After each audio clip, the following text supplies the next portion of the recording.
जुन्नर तालुक्यातील पांगरी येथील 4 तरुणांना वाटखळे येथील गणेश घोलप या व्यक्तीने किरकोळ भांडणाचा राग मनात धरून बोलेरो गाडीने धडक दिली आहे. घडलेला हा प्रकार खूप घृणास्पद असून संपूर्ण तालुक्यातून हळहळ व्यक्त होत आहे.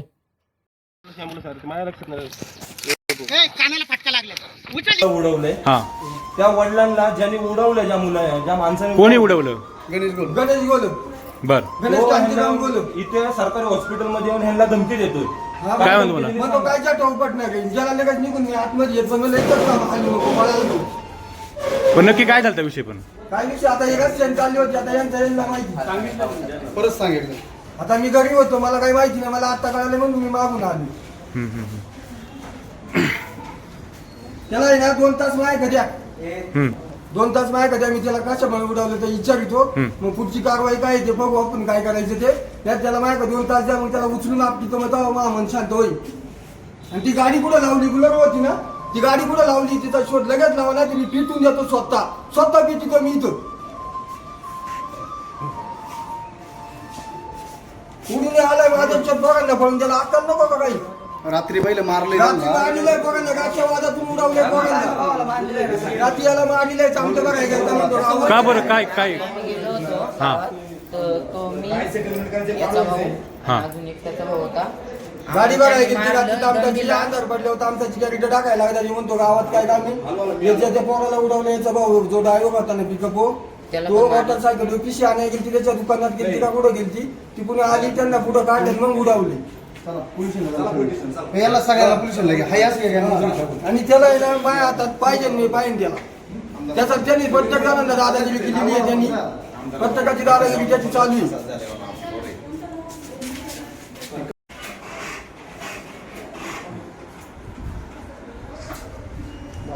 तोंड करायला जवळजवळ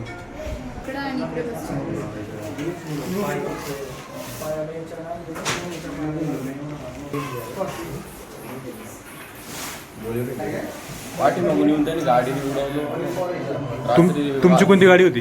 आमची बाईक होती, आम्ही उभे होतो. म्हणजे हे किचन सगळे बाईक किचन होते? बाईक उभी होती आमची. हा, बाईक उभी होती आमची. बाईक उभी होती. हा. बर, तर रात्री वाद झालेला कुठे वाज झालता? वाटकळ मध्ये गावात. हा, हा, रात्री पण याला स्वप्नीलला आणि अजून त्याच्याबरोबर दोघं. वाद कशावरून झालता? काहीच कारण नाही. तिथं ते गावात गेले टोमॅटोची गाडी भरायला. हा, तेव्हा तिथं ते उभे होते गावात, त्यांचा टाइम झालेला म्हणून. बर. व त्यांनी रात्री तो दारू पिलेला होता. दारू पिऊन येऊन त्यांनी रात्री त्यांना मारलं, शिवीगाळ दिली त्यांना. त्याच्यानंतर सकाळी आम्ही त्याला विचारायला गेलो तर तिथं सगळी माणसं गोळा करून त्यांनी तेव्हा पण तेच केलं. रिटर्न आलो आम्ही. नंतर धक्काबुक्की झाली तिथं. तर त्याने आम्ही निघून आलो तिथून. येऊन आमच्या स्टँडला उभं राहिलो होतो कुठे?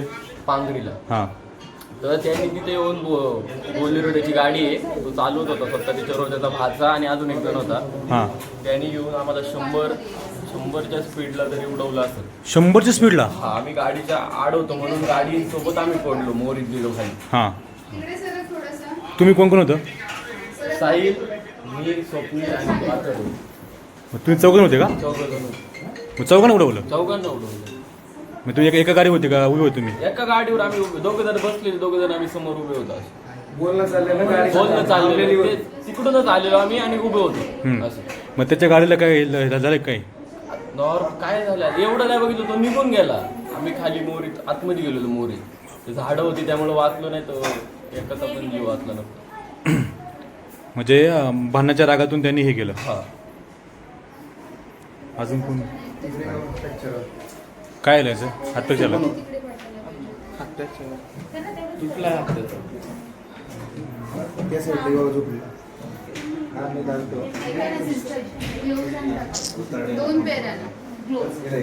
त्याचे दात पडले थोडं आकडून दाखव. काय जास्त याला जास्त लागले.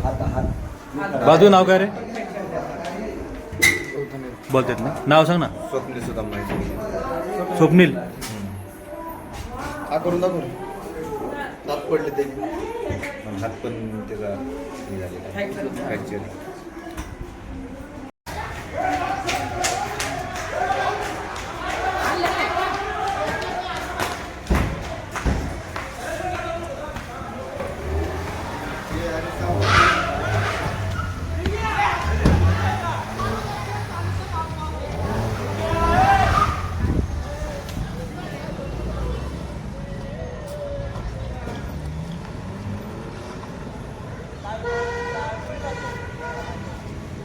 आजी ना